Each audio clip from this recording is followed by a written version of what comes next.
de casa. E a Marcinha vai fazer o preparo de hoje.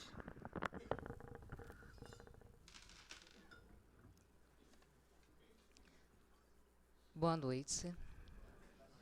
O preparo que nos cabe hoje é do livro Vida Feliz, psicografado por Divaldo Franco, ditado pelo espírito Joana de Ângeles, nossa mentora. Seja gentil e bondoso, sem te tornares servil. A humildade é uma virtude nobre que não convive com as situações vis. Íntegra, enriquece o homem de valores espirituais que o tornam forte na sua aparente fraqueza e poderoso na sua pobreza. Sócrates, Cristo e Gandhi são os exemplos máximos de humildade e os expoentes mais belos da evolução. Abatidos por homicidas loucos, preferiram morrer a ceder, permanecendo imortais na sua grande vitória.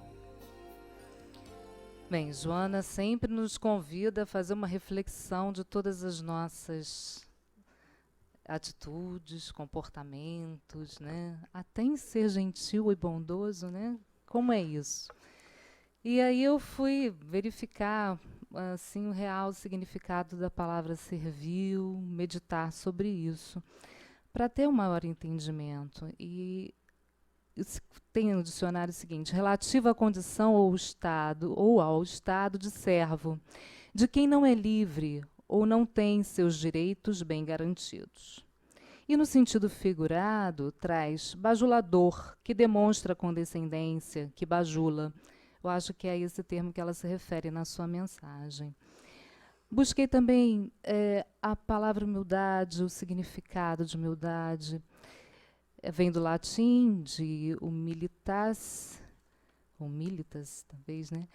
É a virtude que consiste em conhecer as suas próprias limitações e fraquezas e agir de acordo com a consciência, com essa consciência. Refere-se à qualidade daqueles que tentam se projetar sobre as outras pessoas, nem mostrar superior a elas. Então, aí eu fiquei meditando a respeito disso, quando ela coloca Cristo, Gandhi, Sócrates como, né, exemplos maiores de humildade. E como é que exerceu essa humildade, né, em Jesus? Em Filipenses, ele coloca o seguinte, que Jesus não teve por usurpação ser igual a Deus, em toda a sua grandeza, em toda a sua elevação, em toda a sua pureza, mas esvaziou-se de si mesmo, tomando a forma de servo, fazendo-se semelhante aos homens, e achado na forma de homem, humilhou-se a si mesmo, sendo obediente até a morte da cruz. Interessante que isso cabe no que ela coloca. E no livro Rumos à Felicidade, ela fala de Jesus nesse aspecto, né, que ele conviveu com as criancinhas, participou dos festins de boda, dialogou com os repudiados, visitou os enfermos e os curou, obedeceu à lei, confortou a todos que o buscavam em sofrimento. Mas ele elevou-se contra os poderes arbitrários, enfrentando com serenidade a hipocrisia e a odiondez. Não se submeteu a ninguém, nem a grupo algum, porque a sua deveria ser a conduta exemplar, uma vida pura, ensinando e vivendo a proposta do amor de Deus. Nunca cedeu às paixões dominantes, nem se preocupou em agradar aos poderosos, aos indivíduos em geral. Amou-os, mas não se permitiu adaptar-se aos seus gostos. Trouxe um compromisso que desempenhou com elevação. Por isso pagou o preço da sua vinculação à verdade e à sua coerência com a realidade que lhe desvelava para nós. Então, meus irmãos, tomemos Jesus como modelo e não nos preocupemos, porque realizando esse dever, né, que é o propósito do nosso renascimento, estaremos realmente tendo uma vida feliz, podemos ser gentis, dóceis, amorosos, mas servindo ao bem, ao amor. Boa palestra a todos.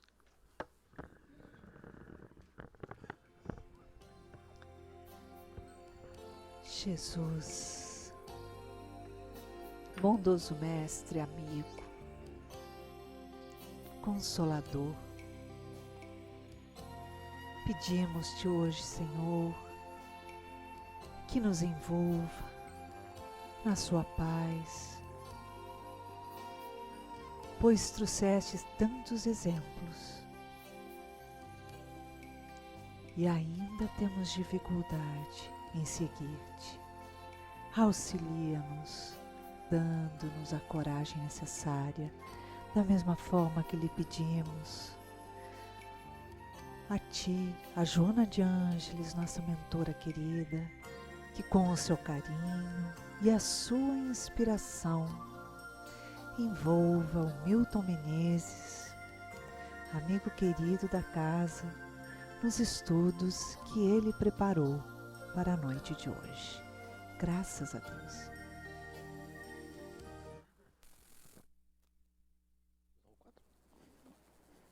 Tem canetinha?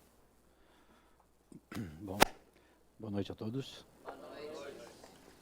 Agora está forte. Nós vamos hoje trazer algumas reflexões sobre um tema que está apresentado no Evangelho segundo o Espiritismo, capítulo 5.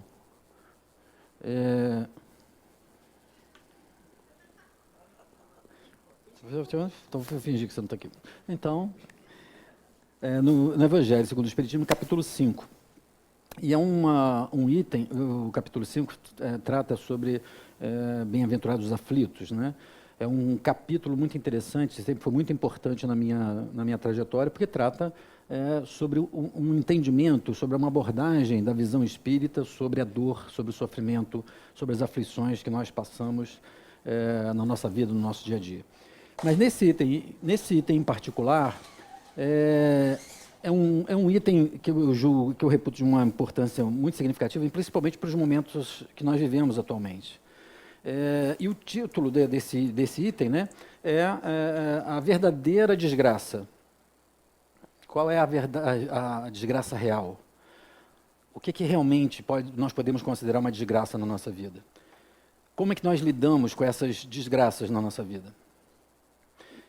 E por que isso é importante no momento atual? Porque sempre que nós temos um momento, não só individualmente, né? Ou seja, quando a gente aborda normalmente o sofrimento, a gente acaba abordando uma visão sempre muito individual, das nossas responsabilidades, das consequências, enfim. Mas dentro de uma visão espírita de homem, também quando nós avaliamos a coletividade, o grupo da sociedade, nós podemos perceber o mesmo tipo de movimento relativo ao sofrimento individual, ao sofrimento do indivíduo.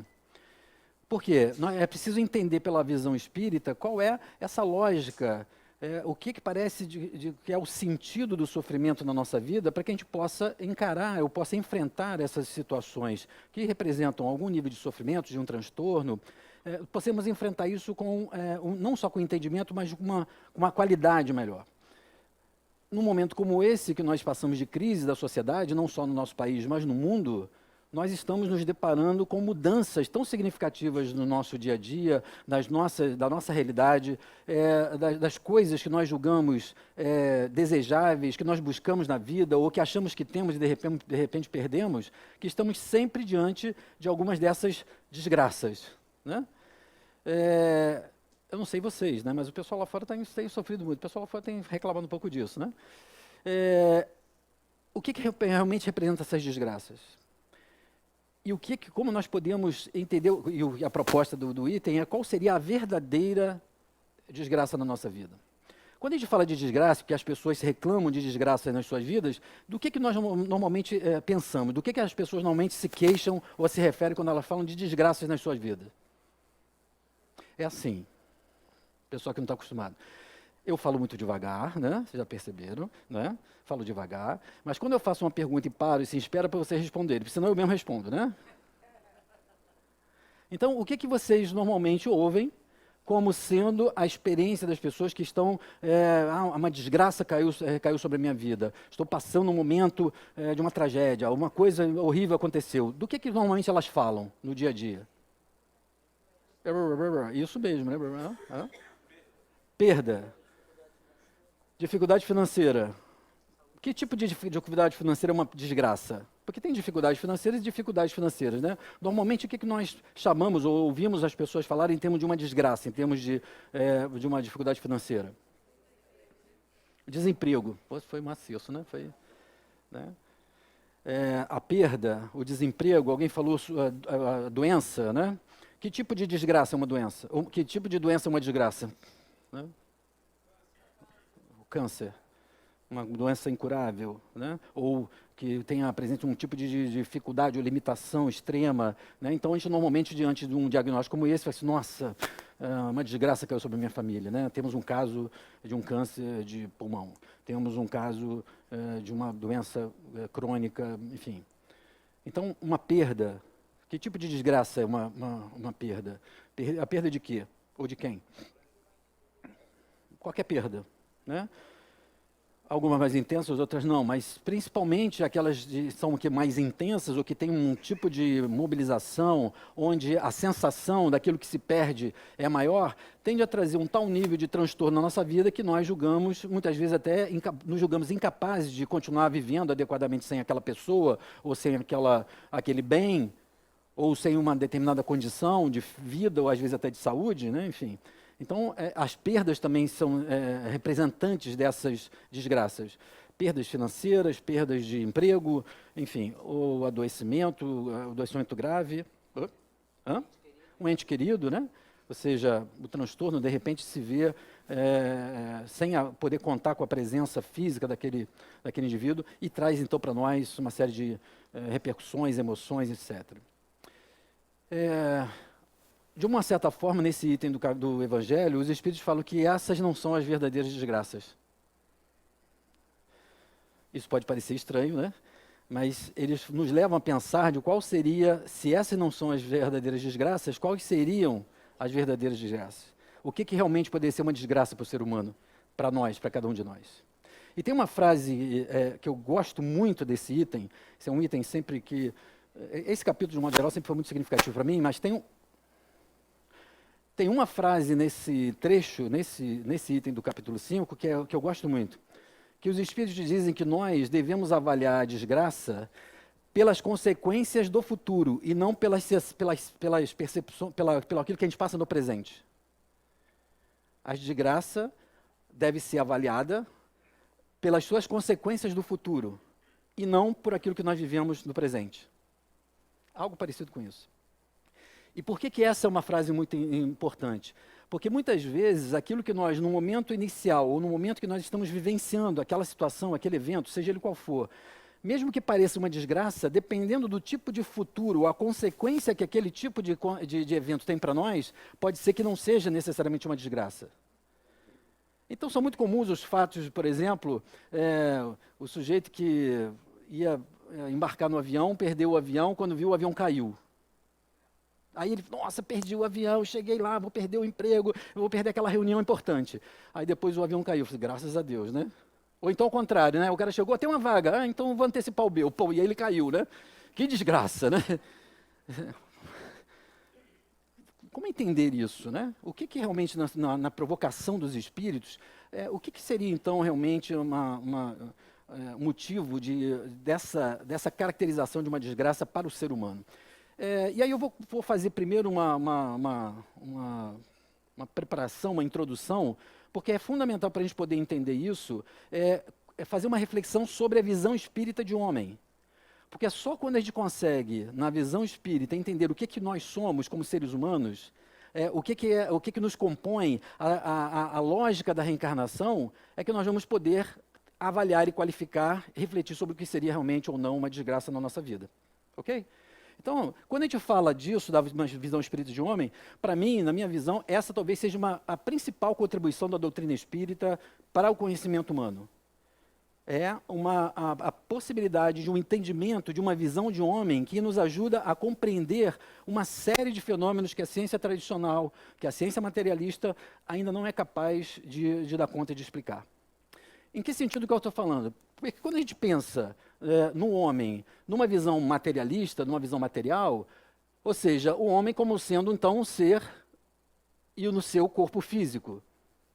Ou seja, na ciência tradicional, na medicina, na psicologia, na sociologia, nós vamos estar considerando o homem na sua dimensão física, na sua realidade do ego, na sua história biográfica, né? Ou seja, desde o momento que ele nasce até o momento que ele morre, ele vai construindo então uma história, constituindo seu psiquismo. Se nós pegarmos a visão de um homem nas religiões tradicionais, ou seja, nas religiões judaico-cristãs, na tradição religiosa, que é ainda muito influente, né? Eu e os microfones sem fio, né? Eu falei assim, hoje eu não vou falar nada, que não vai acontecer nada. Hoje eu falei para uma cliente assim, nunca mais eu tive problema com o microfone sem fio. Uhum. Eu e minha boca, né? Mas é um magnetismo, que vai me correr, vai me socorrer, vai. Vamos tocar, vamos lá. Eu já estou acostumado, tiro o óculos, tiro esse aqui da Madonna.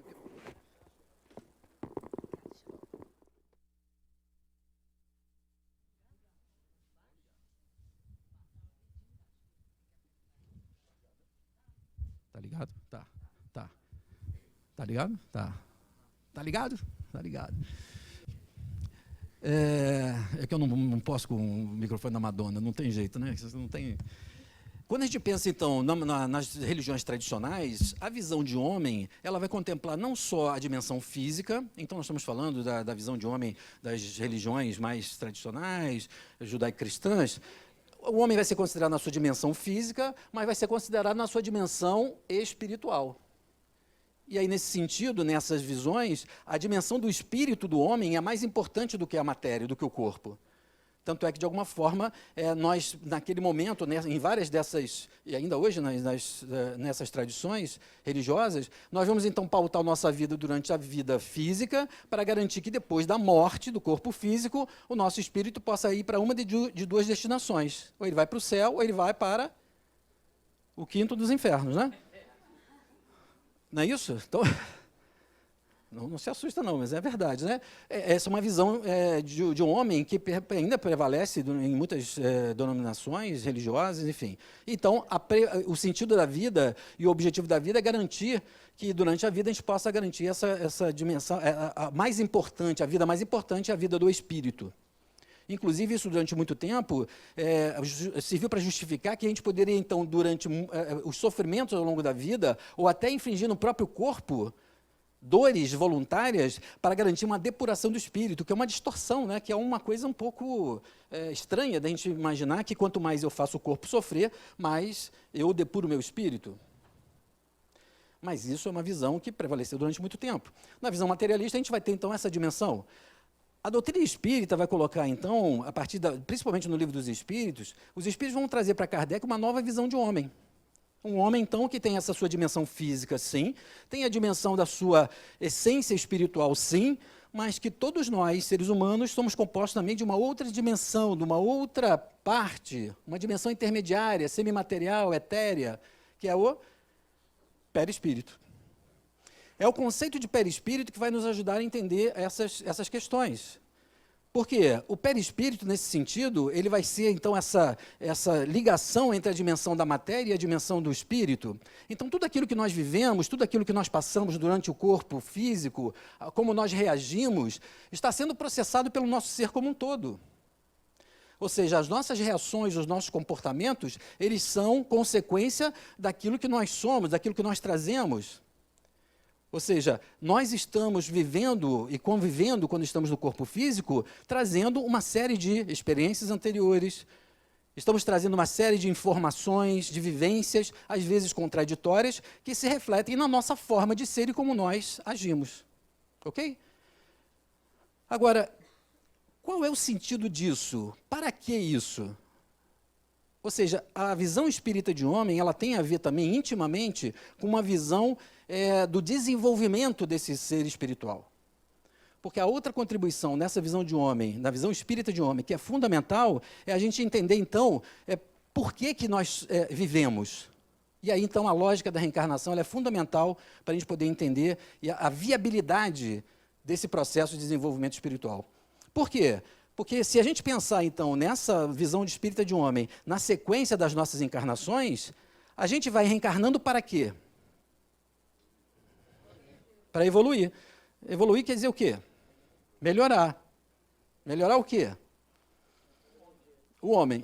Aí vamos lá, estamos no o que homem que nós estamos melhorando? Né? Ou seja, isso é fundamental. Ou seja, diante dessa visão de espírita de homem, nós vamos entender, então, que dependendo do momento em que nós estamos caminhando num processo de evolução e de desenvolvimento espiritual.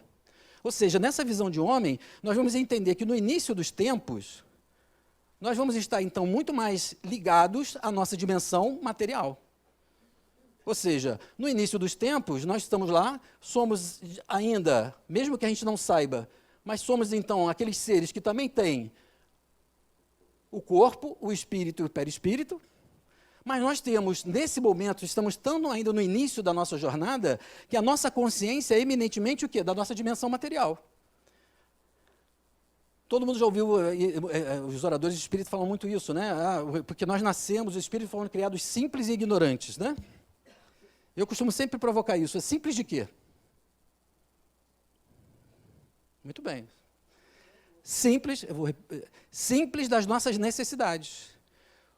Quando nós nascemos, e aí a gente pode comparar, Leon Denis tem uma frase que eu gosto muito, no Problema do Ser, do Destino e da Dor, que ele fala assim, que nós podemos comparar os processos de desenvolvimento no universo. O que mudam são as escalas das proporções. Então, a gente pode comparar os processos de desenvolvimento do indivíduo, da Terra, do universo, o que mudam vão ser as escalas das proporções. Isso é muito interessante. Se a gente pensar, então, no desenvolvimento do espírito, no desenvolvimento do homem na Terra, ou seja, compararmos com a nossa experiência no planeta Terra, nós vamos, então, poder comparar isso e poder fazer essa reflexão. No início do planeta Terra, quando nós começamos a reencarnar aqui, lá quando a gente era aqueles macacoides, né? Peludos. Aqui alguns não foram, que já vieram de planetas mais superiores, mas a maioria foi. A gente nunca fala quem foi e quem não foi, para não deixar o pessoal constrangido, né? Enfim. Quando a gente, então, reencarna nesse início dos tempos, o que é? A gente tem lá, né? Tem o perispírito, tem tudo isso, né? Mas a gente está encarnado e tem apenas a dimensão simples da nossa realidade material. Nós estamos muito identificados com a nossa matéria. O que é importante para esse indivíduo aqui? Físico. O que quer dizer isso? O que é importante? O que ele vai ter valor para ele? Água, comida, abrigo. É simples das necessidades. Por quê? Porque se eu estou identificado apenas com o meu corpo, o que eu preciso? Eu preciso comer. Eu preciso me abrigar, proteger, eu preciso beber, porque senão eu morro. Então, tem algo que faz a gente buscar essas necessidades e esses valores, porque eles são compatíveis com aquele momento na minha consciência, onde eu estou identificado com a minha realidade material. Joana de Anjos fala isso, e que é muito interessante, é por isso que nós, no início dos tempos, nós nascemos e iniciamos essa nossa jornada ególatras, egocentrados, porque não tinha como ser diferente. Como é que eu vou pensar na comida do outro se eu primeiro estou com a consciência da minha fome? Então, se eu tenho uma sensação que eu preciso atender, eu vou buscar isso, né? Eu vou buscar a minha necessidade. Isso é uma questão natural. A partir do momento que eu vou, então, ampliando a minha consciência, eu começo, então, a incluir os outros. Então, também tem a família, começa a ter filho, começa a ter, então, grupo, começa a ter, então, sociedade. Ou seja, a reencarnação, então, vai servindo... Né? Eu falei só do simples, não falei do ignorante, né? Então, tá, vamos lá. Eu mesmo lembrei, obrigado. Brincadeira, gente, eu que lembrei. Simples de necessidades, ignorante de quê? Hã? Pois é, nós somos ignorantes dessa nossa essência espiritual. Nesse momento, nós não temos consciência. Eu costumo dizer que no início dos tempos, a nossa consciência é de ser um tubo digestivo. A gente só come e expele, entendeu? É a sensação que a gente tem, e essa é a nível de consciência natural desse início. Então, nós somos ignorantes da nossa essência espiritual. Então, o processo reencarnatório, ele vai fazendo com que, ao longo das nossas experiências, a gente vá adquirindo o quê? Maior consciência sobre quem nós somos, o mundo à nossa volta e qual é o nosso papel nesse mundo. Na verdade, essas são as grandes questões. De tal forma que, então, ao final desse processo, se a gente pensar, então, no processo de desenvolvimento do ser humano, nós vamos imaginar que ao longo das reencarnações, passando por toda essa jornada, no final, o que nós vamos estar buscando? Qual é o objetivo final da nossa trajetória? Nós estamos buscando alguma coisa que ninguém sabe o que é. Isso é grave. Vamos ter que informar, porque o pessoal está buscando agora. O que nós estamos buscando, gente? A perfeição. Que quer dizer o quê? Autoconhecimento. Autoconhecimento é a melhor resposta que eu tenho até agora. Ou seja, no final dos tempos, quando a gente fala de perfeição, espírito perfeito, puro, o que a gente está falando? Felicidade, né?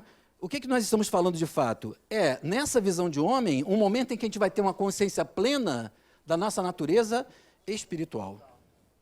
Onde a gente vai, eu costumo dizer que é nesse momento aqui que a gente vai saber o que é Deus.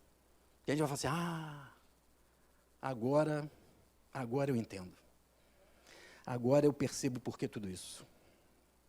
Nesse momento, é claro que a gente vai estar numa condição...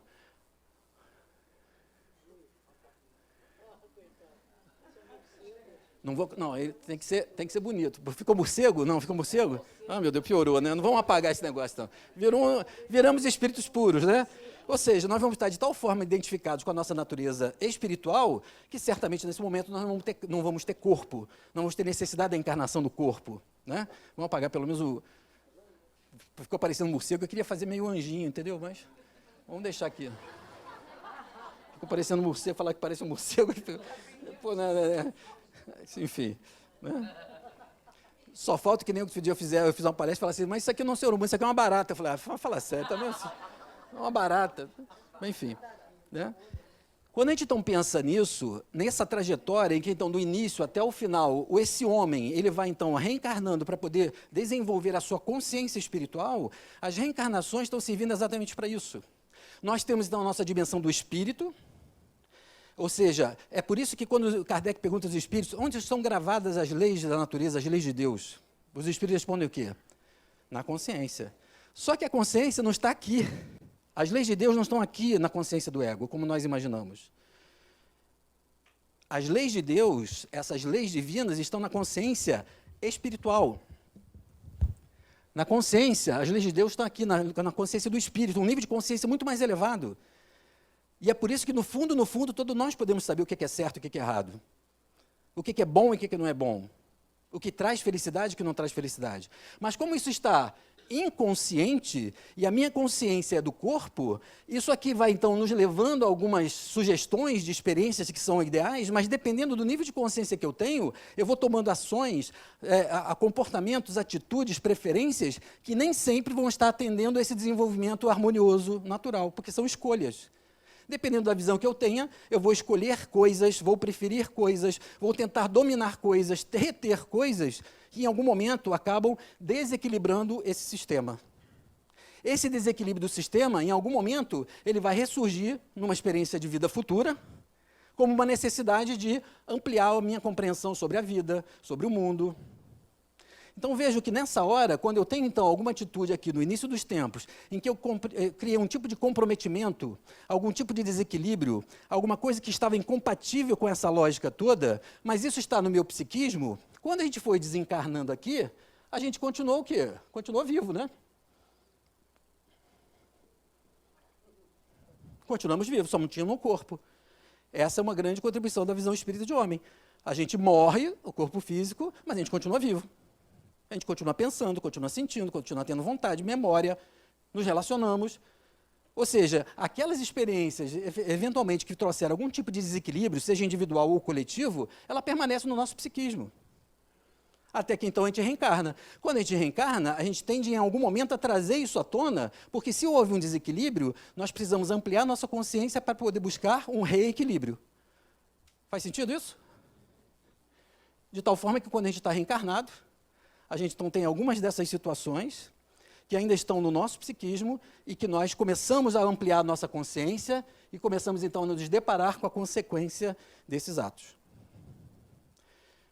O que isso tem a ver com a desgraça real, né? Porque algumas dessas escolhas e desses processos, eles podem gerar dois tipos de experiências para nós. Provas e expiações. O que são as expiações? Isso mesmo, né? Expiações são aquelas experiências que nós trazemos à nossa vida, trazemos à zona da consciência no nosso corpo, quase de uma forma inevitável, porque é algum tipo de desequilíbrio tão emergente, tão necessário de ser experimentado, que nós não temos muito como escolher não passar. Nós vamos ter que atravessar de alguma forma. De alguma forma, de alguma maneira. Pode ser uma doença, pode ser, enfim. Ou seja, são expiações porque são trazidas à nossa vida como uma necessidade de nós reequilibrarmos alguma coisa que está relacionada ao nosso passado e que precisa de um reequilíbrio. E por que então aparece nesse momento? Naquele momento em que surge? Porque é o momento em que a nossa consciência começa a estar apta, inclusive, a se deparar com aquele tipo de desvio, a de fato poder fazer uma reorganização, uma ressignificação disso. Então, muitas dessas expiações, que podem ser, por exemplo, uma doença grave, ou alguma situação que venha externa, quando a gente pensa isso, e se isso está relacionado aos atos, às situações que a gente vem mantendo, o que isso quer dizer em termos de responsabilidade? Quem é e qual é o responsável por essa desgraça? Porque normalmente a gente fica pensando assim, não, é o governo, é aquela pessoa que me traiu, é Deus que me tirou a pessoa que desencarnou, o pessoal da Lava Jato que tirou o meu dinheiro, que agora eu não tenho, né, não sei o quê. Quer dizer, tem sempre alguém externo, Deus, e o espírito ainda coloca uma outra pessoa, um outro fator externo para o origem da sua obsessor. Gente, eu não estou pensando assim, é obsessor também, mas a minha vida passada. Fica parecendo assim, a minha vida passada, parece que eu disse isso porque no passado, como se o passado fosse uma coisa diferente de mim, né? Ou então o pobre do obsessor. O pobre do obsessor por quê? O obsessor não coloca na nossa vida nada que a gente já não tenha. Porque senão seria um caos. O que ele consegue muitas vezes é estimular exatamente aquele nosso ponto fraco, aquele nosso ponto que ainda traz algum tipo de fragilidade. E é isso que faz com que, dentro do projeto dele, a gente se mantenha naquele sofrimento, quando é de vingança, evidentemente. Mas, por outro lado, passa a ser um grande amigo, né? Por quê? Porque o amigo fala assim, Iraci, você é legal, não, você é jóia, você faz um trabalho de qualidade fantástico, né? O inimigo fala assim, mas você é assim, ó. O obsessor fala assim, mas você continua assim, ó. Você continua orgulhoso, você continua prepotente. Porque é isso que ele reconhece do nosso passado. Então, na verdade, o obsessor ele não está colocando na nossa vida nada que a gente já não tenha. Ele está só evidenciando aquilo que nós estamos no momento de transformação. Porque tem gente que é espírita e fala assim, aí vai fazer terapia comigo, aí fala assim, não, mas olha só, eu sou espírita há 25 anos, participo de mesa mediúnica. Nossa, nunca apareceu nenhuma, eu chamo de presença, né, tecnicamente, nunca apareceu nenhuma presença, então não é possível. Eu falei, tolinho. Que as pessoas ficam achando porque elas fazem, então, a caridade, praticam na reunião mediúnica, que se tivesse algum inimigo, teria passado e surgido na mesa mediúnica. Isso é ingenuidade. Porque os espíritos não vão catar o sujeito, elas vêm cá, senta aqui, que agora você vai aceitar Jesus. Agora você vai na luz. Olha só o que você está fazendo com essa pobre irmã. E quantos de nós não tem esse tipo de discurso? Mas por que aparece, às vezes, exatamente num determinado momento da nossa vida? Porque provavelmente é naquele momento que a gente está apto a tomar consciência, de fato, daquilo que a gente precisa mudar em nós, que ainda nos mantém ligado àquele passado. E isso não inviabiliza toda a caridade que a gente fez, todas as reuniões mediúnicas que a gente fez, mas é um momento onde a nossa consciência está preparada para enfrentar aquele tipo de desafio, de tomada de consciência. Porque todo mundo quer deixar de sofrer, não é isso? Mas ninguém quer mudar. A gente quer deixar de sofrer, mas não quer mudar. O sofrimento quer dizer, e aí seja a tragédia ou não, alguma coisa que nós trazemos na nossa própria consciência e que se aproxima da nossa zona física como forma de transformação de alguma coisa que a gente precisa mudar. O sofrimento é um convite para a mudança. Mudança de valores, mudança de crenças sobre a vida, sobre nós mesmos, sobre o que é importante na vida. Então, a tragédia, e eu vou falar depois das provas. Então, as tragédias, elas, na verdade, como expiações, elas não são tragédias, porque elas, qualquer que sejam elas, estão nos convidando ou a rever alguma coisa do nosso passado, ou então a ampliar a nossa consciência em direção ao nosso futuro. Por incrível que pareça. Então, as tragédias, as desgraças, não são desgraças. São grandes momentos de aprendizado. A perda.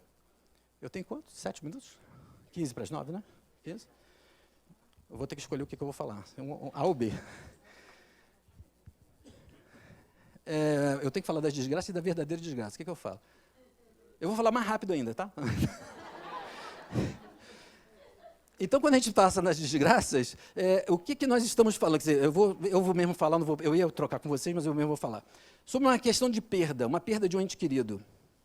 Qual é a experiência de aprendizado fundamental quando a gente perde um ente querido? A gente perceber que, na verdade, a gente não perde aquilo que a gente não tem. Se eu não tenho a posse de alguém, eu não posso perder o que eu não tenho. A perda de um ente querido, é claro que é compreensível que no nível de consciência que nós estamos, nós ainda temos uma necessidade da ligação pessoal, da referência do ego, da participação daquela pessoa na nossa vida, e a gente vai sentir quando ela, de repente, se ausenta. Mas se vocês pararem para pensar, é um exercício para que nós possamos identificar o que realmente é importante. Porque a matéria, lamento informar a todos vocês, nós vamos ter que deixar, em algum momento. Todos nós. Só tem duas coisas que são inevitáveis na vida. Duas. Não. Da gente pode evitar, né? Da gente pode evitar. Desencarnar e progredir. Isso é inevitável. Essa dimensão espiritual nos leva necessariamente às experiências para o nosso progresso, para o nosso desenvolvimento. Então, quando nós vivemos uma tragédia que vem de fora, ela não é uma tragédia porque a perda financeira está mostrando, talvez, que nós estejamos tão identificados com a posse, ou da questão do bem, do dinheiro, ou achando que aquilo realmente representa a nossa felicidade, que a experiência da perda ou da volatilidade na nossa vida é que pode nos fazer perceber assim, o que realmente tem importância na nossa vida. Quando você desencarnar, o que você vai levar disso? Isso não quer dizer, e evidentemente não é isso que eu estou dizendo, que a gente não deva, porque estamos encarnados, preservar o conforto, a renda, a receita, o dinheiro, porque isso não deve estar no Evangelho. A experiência da riqueza e da pobreza, elas são necessárias no desenvolvimento da alma. Se nós estamos encarnados, e nós estamos aqui nesse ponto aqui da jornada, nós temos uma pequena noção da nossa natureza espiritual, tanto é que a gente está aqui tentando entender que negócio é esse, como é que a gente entende o sofrimento, quer dizer, a gente não tem ainda uma consciência da nossa natureza espiritual e temos muito mais ainda as marcas das necessidades físicas. Nós associamos a posse de algumas coisas, porque o nosso nível de consciência hoje, o nível de consciência que nós estamos, ainda projeta nas coisas do nível do ego, da matéria, como sendo necessidades importantes para a nossa felicidade. Mas, de alguma forma, as desgraças, entre aspas, mostram como que isso muitas vezes é muito volátil. É muito instável. Em algum momento nós temos, em outro momento nós não temos. Mostrando que não quer dizer que com isso a gente não possa dar importância a isso, mas é uma importância relativa. Porque se eu coloco o sentido da minha vida, eu tive um cliente que ele falava assim, com 45 anos eu quero ter um Mercedes A2000, não, A180, sei lá, um desses assim, né? E ele estava com 42 e estava preocupado, né? É por isso que algumas pessoas, por exemplo, diante de um insucesso financeiro, atentam contra a própria vida e vão se suicidar? Porque acham, então, que não vão ser capazes de lidar com as dívidas, com a vergonha diante da sociedade? Se um povo coloca o seu orgulho em duas torres que vão para o chão, então o orgulho desse povo vai para o chão com aquelas duas torres? Aonde nós estamos colocando o nosso valor? Então eu vejo que essas desgraças elas estão nos trazendo uma realidade, às vezes, de uma forma dura, não só em relação à revisão do nosso passado, mas aquilo que realmente importa. E é claro que não tem problema, é claro que eu prefiro dirigir um carro importado do que um carro nacional 1.0. Vai me dar muito mais sensação de satisfação, e se puder ter, não tem nenhum problema. Mas se eu transformo ter um carro como objetivo da minha vida, eu posso ter problemas.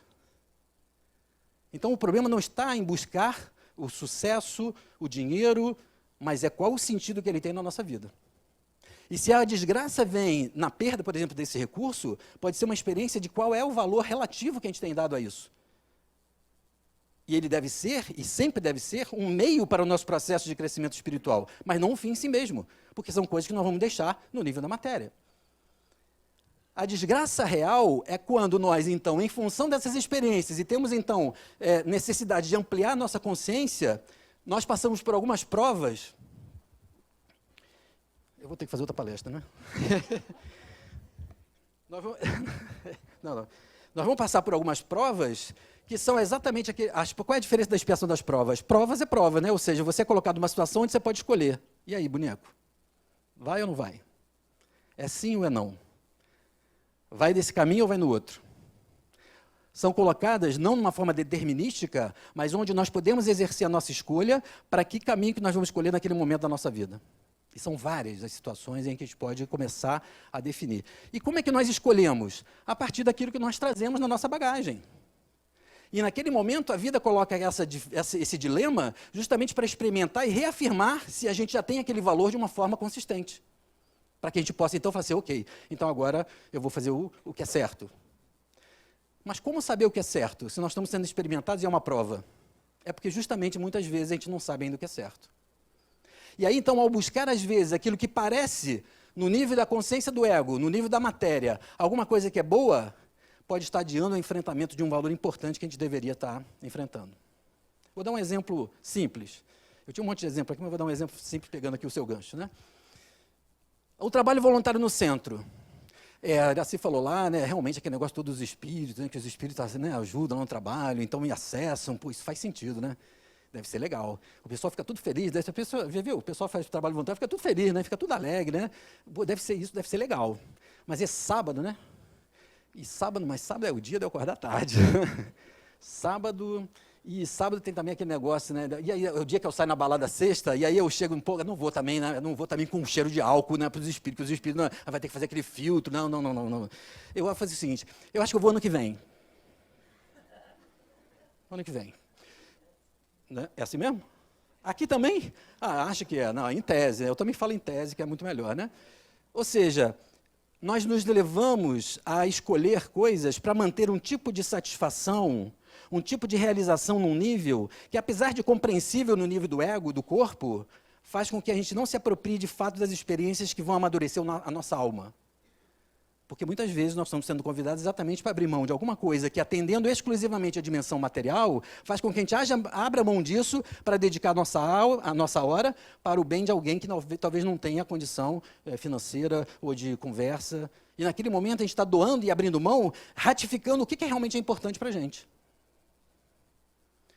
Então, nessas horas, aquilo que parece então que não é uma desgraça, graças a Deus, fiquei rico, ganhei na Mega Sena. Isso pode ser a sua ruína. Eu tive um cliente muitos anos atrás, jovem, mas já casado, um jovem senhor, né? Quase da minha idade, né? Jovem senhor. E ele, casado, envolvido na filantropia, uma pessoa religiosa, bem casado, 2 ou 3 filhos, eu comecei a atender a mulher dele. Que falou assim, ele começou a mudar muito. O que aconteceu? Ele, advogado, fez um concurso, passou por uma instituição federal relacionada à Polícia Federal, à Receita Federal, enfim, a esses órgãos, né?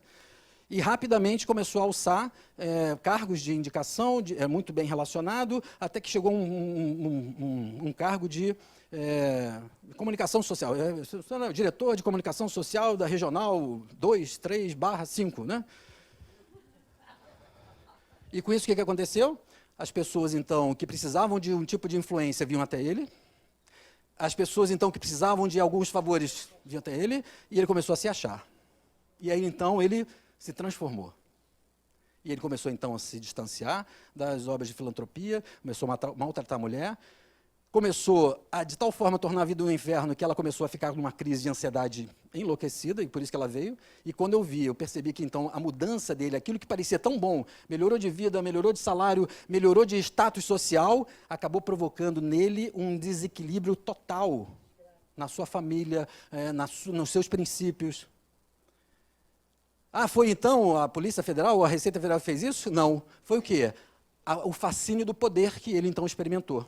Mas então ele deveria evitar o poder? Não, porque a vida estava dando a oportunidade de ele exatamente usar o recurso dele para usar bem. Só que nós ainda temos esse tipo de dificuldade. Isso não é uma questão de a gente ser mal, é porque a gente ainda está muito mobilizado por aqueles valores do passado. E aí, então, nesse momento, aquilo que não parece uma desgraça, porque, pelo contrário, parece até favorecer a vida, está sendo uma desgraça, como os Espíritos dizem, né? Em relação à consequência do futuro, porque está provocando uma perda de oportunidade onde ele, de alguma forma, tinha a chance de começar a fazer diferente. Isso quer dizer, então, que a gente não deve buscar as situações de poder? Não. Até porque é necessário que as pessoas tenham poder. É necessário que as pessoas sejam líderes, que tenham dinheiro, porque vão empreender, vão facilitar. O Livro dos Espíritos fala muito dessa questão da lei do trabalho, da lei do progresso. A questão é a responsabilidade e a sentido de que a gente coloca isso na nossa vida. Até porque também não adianta fazer trabalho voluntário. Já sabe até o que eu vou falar, né? Porque tem gente que faz o trabalho voluntário, né, com muita humildade, e tem o maior orgulho da sua humildade. Né? Eu agora estou trabalhando no SEMA, ou estou trabalhando no SEJA, ou estou trabalhando no Leon Denis. É mesmo? E você? Não, eu estou com dificuldade, é mesmo. Aí ela com aquela cara de espírita, né? Como que diz assim, no fundo ele está falando assim, um dia você vai chegar lá, e vai chegar onde eu estou, entendeu? Aí você vai ver como é que é tão importante limpar a meleca de criancinha. Porque eu faço isso, entendeu? Eu faço isso, cato piolho. Olha só como é que eu sou humilde. Aplaudo que eu sou humilde, né? Ou seja, eu estou numa atitude, num comportamento que é de humildade, que é de caridade, que é de doação, mas ainda estou fisgado pelos mesmos valores. Isso também é uma desgraça. A desgraça nesse sentido é aquilo que a gente, não percebendo, a gente não investe naquilo que realmente importa, que é o desenvolvimento de valores espirituais. Mas vejam bem, é difícil mesmo. Por quê? Porque nós temos ainda uma ignorância em relação à nossa realidade espiritual.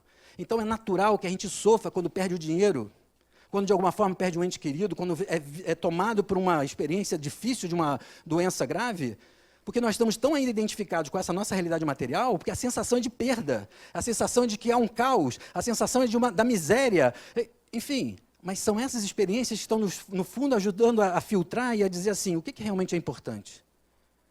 Porque isso tudo nós vamos deixar. O que nós vamos levar realmente é aquilo que a gente leva em termos de valores, de conhecimento, de experiências em termos das virtudes.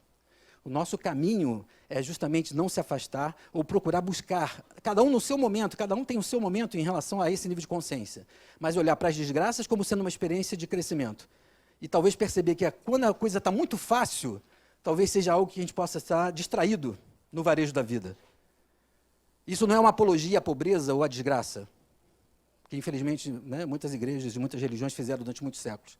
Isso não é uma apologia à pobreza ou à desgraça, mas é o reconhecimento de que nós precisamos identificar quais são os verdadeiros e principais valores que a gente está buscando no nosso processo de crescimento espiritual. Muita paz.